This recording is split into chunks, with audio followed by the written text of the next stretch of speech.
This section deals with changing useful life of an asset. This is a situation where a company buys an asset, uses it for a particular period, and then realizes that their original estimated useful life was not correct. Either they can use the asset longer than they originally predicted, or they're not going to be able to use it as long as they thought.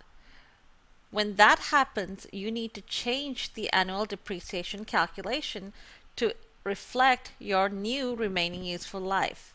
At the same time, they may also come up with a new residual value for your asset. If they do that, you need to make sure that you take your new residual value into account when you're calculating your new annual depreciation expense.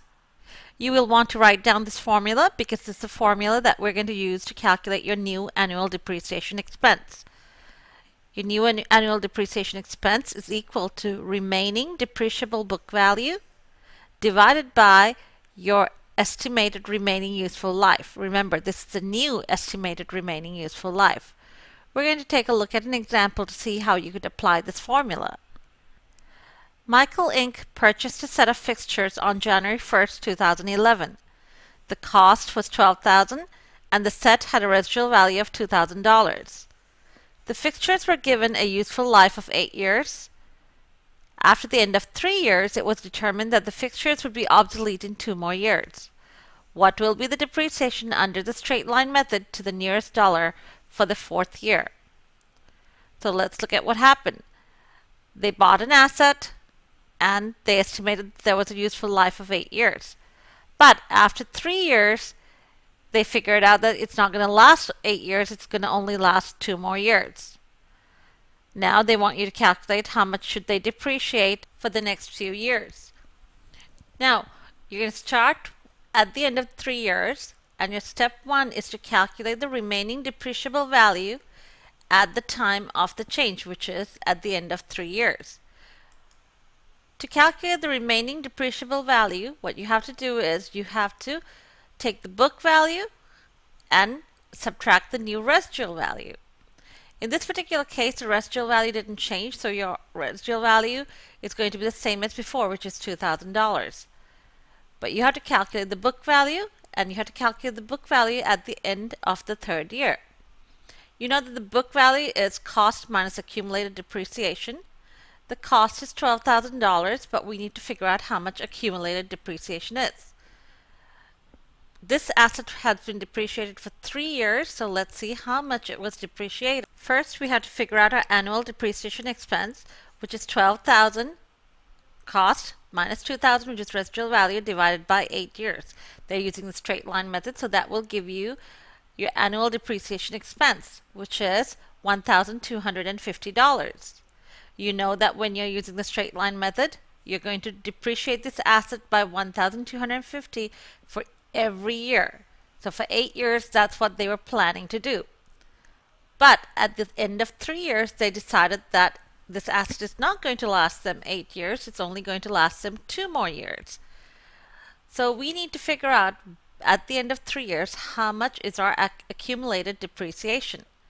You know that depreciation expense is $1,250. All you do is you multiply that by 3 to come up with your accumulated depreciation, and that gives you $3,750. Now you know what your book value is at the end of the 3rd year. Your book value is cost, which is $12,000, minus accumulated depreciation for 3 years, which is $3,750, gives you a book value of $8,250. But remember, since there's a residual value, we're not going to depreciate the entire $8,250. We have to subtract $2,000.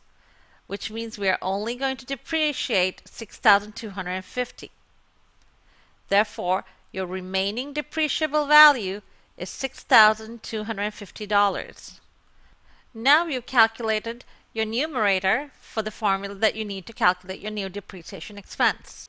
Now let's go ahead and calculate our new depreciation expense. Your new annual depreciation is equal to your remaining depreciable value, which we already calculated, divided by new estimated remaining useful life. The key word is remaining. Don't forget, a lot of students get this type of question wrong because they forget that the denominator is only the new estimated remaining useful life. Let's go plug in the numbers. We know that our remaining depreciable book value was 6,250. How much is the new estimated remaining useful life? They told you that the fixed share would be obsolete in 2 more years, so they only expect this asset to last 2 more years. Your new remaining useful life is 2, which gives you a depreciation expense of 3,125. That is your new annual depreciation expense. What are you going to do? You know that you only have 2 more years. In your 4th year, your depreciation expense is 3,125, and your 5th year, it's also 3,125, and by the end of the 5th year, you have fully depreciated your asset.